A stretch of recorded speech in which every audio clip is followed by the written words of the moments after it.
घने पर्णपाती वन, ऐतिहासिक अवशेष, अद्भुत अद्वितीय भू-आकृतियां और सैकड़ों किस्म के असंख्य वन्य जीव, ये सब मिलकर बनता है पन्ना नेशनल पार्क।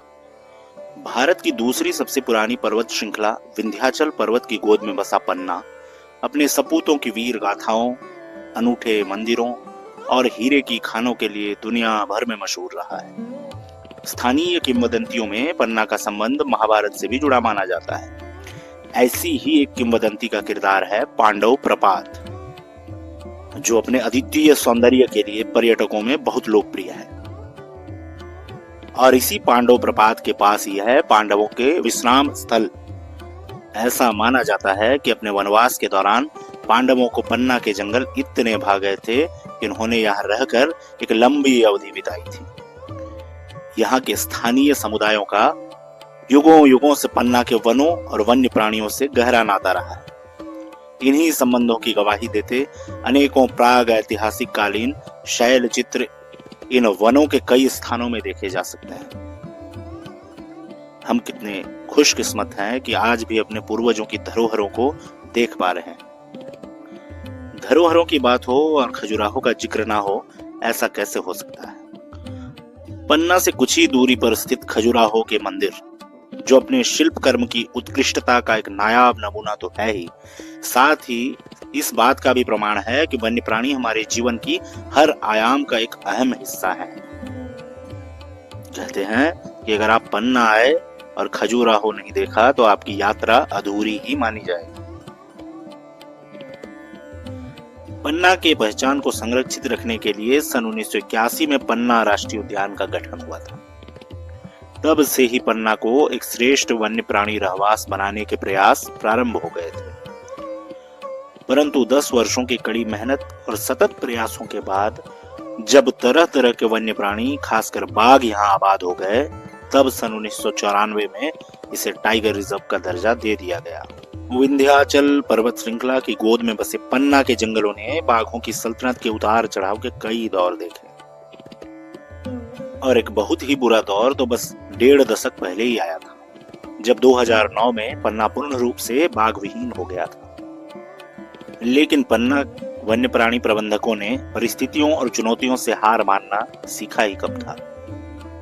दुगने जोश, उत्साह और मेहनत के साथ पन्ना को पुनः बाघों का रहवास बनाने के प्रयास शुरू कर दिए गए। जंगल की सुरक्षा कड़ी की गई, वन्य प्राणियों के रहवास को और विकसित किया गया, और फिर बांधवगढ़ से और कान्हा से एक एक मादा बाघ और पेंच टाइगर रिजर्व से एक नर बाघ को लाकर पन्ना टाइगर रिजर्व में मुक्त कर दिया गया।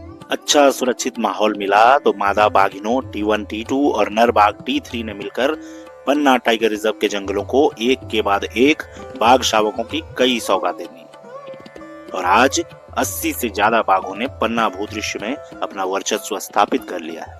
ये इस बात का सबूत है कि सबके सम्मिलित प्रयास और 1.5 दशकों की कड़ी मेहनत व्यर्थ नहीं गए।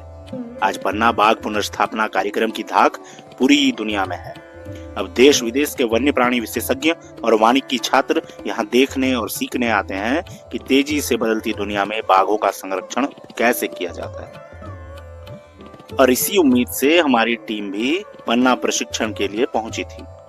हमारी टीम के प्रशिक्षण के मुख्य बिंदु थे captive elephant management, carnivore sign survey, transect walk, understanding protection part, camera trapping, rescue operations and grassland management.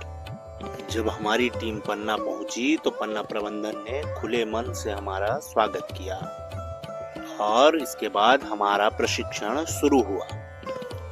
सबसे पहले हमें हाथियों के मैनेजमेंट के बारे में बताया गया, क्योंकि पन्ना में फुट पेट्रोलिंग, व्हीकल पेट्रोलिंग के साथ साथ पालतू हाथियों से भी पेट्रोलिंग की जाती है। हमें इस बात की जानकारी दी गई कि हाथियों को कैसे रखा जाता है, उनका रहन सहन, खान पान एवं सबसे इम्पोर्टेंट जो है वो मस्त काल के दौरान किसी नर हाथी को कैसे मैनेज किया जाता है। ये सारी जानकारियां लेने के बाद हमें कार्निवोरस साइन सर्वे के बारे में सिखाया गया कि कैसे किसी मांसाहारी जानवर द्वारा अपने पीछे छोड़े गए निशानों से उस जानवर की स्थिति, उस जानवर का जेंडर मेल है या फीमेल है, कितनी देर पहले वो वहां मौजूद था, कितने जानवर थे, ये सारी चीजें कैसे पता करें, ये सिखाया गया। फिर पन्ना प्रबंधन द्वारा हमारी टीम को ट्रांजेक्ट लाइन सर्वे को सिखाया गया एवं एक ट्रांजेक्ट लाइन पर चलकर लाइन के दोनों ओर दिख रहे जानवरों की गिनती कराई गई। कैमरा ट्रैपिंग से मॉनिटरिंग को भी सिखाया गया।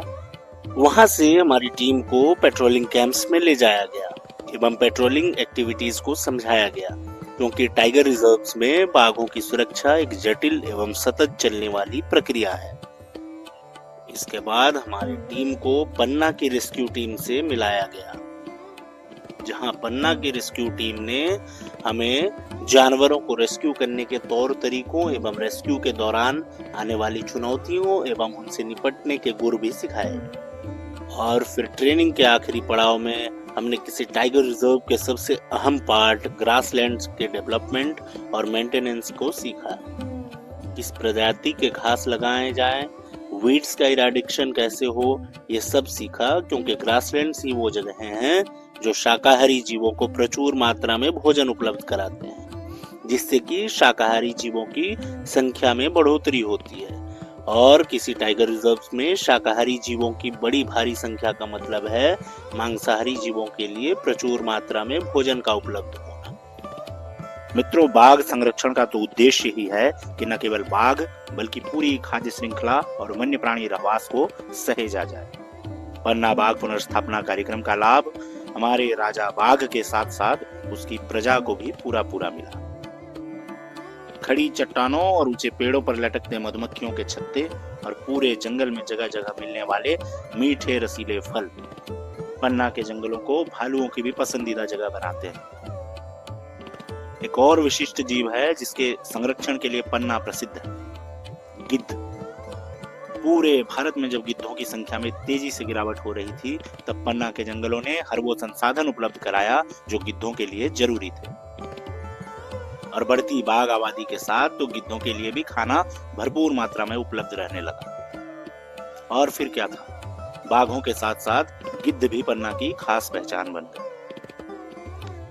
जिन पहाड़ों पर इन गिद्धों का डेरा है, उन्हीं पहाड़ों को चीरते हुए बहती है केन नदी।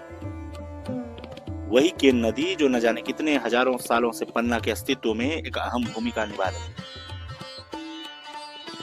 पन्ना प्रबंधन ने तो अपने उत्तरदायित्वों का पालन कर एक अनमोल धरोहर हमें सौंप दी, लेकिन अब ये हमारा दायित्व है कि बाघों के पन्ना साम्राज्य के सूरज को कभी अस्त न होने दें। हम सबके सम्मिलित प्रयासों से टाइगर रिजर्वों के ताज के इस अनमोल रत्न पन्ना और उसके बाघों की शान पूरी दुनिया में यकीनन ऐसे ही फैलती रहेगी।